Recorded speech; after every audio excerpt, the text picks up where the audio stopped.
Hey everyone, this is Lars Pearson here with MarineMax in Ship Bottom, New Jersey, and this is our brand new 2020 190 SPX Outboard Sea Ray.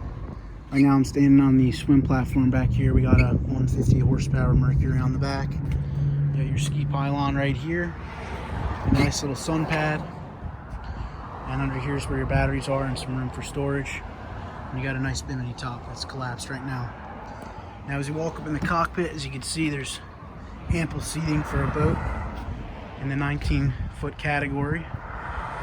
Now up here at the helm, you got your gauges, fusion stereo, tilt wheel. And you have our helm seat right here, the thigh rise bolster. And back here is our seat here. We have a cooler underneath, as well as with the Outboard model, you get all this storage underneath. And as well, you get nice bow seating up here, and you have storage under both these, as you can see. Again, guys, this was Lars Pearson with MarineMax in Ship Bottom, New Jersey, and this was our 19 SPX Sea Ray Outboard.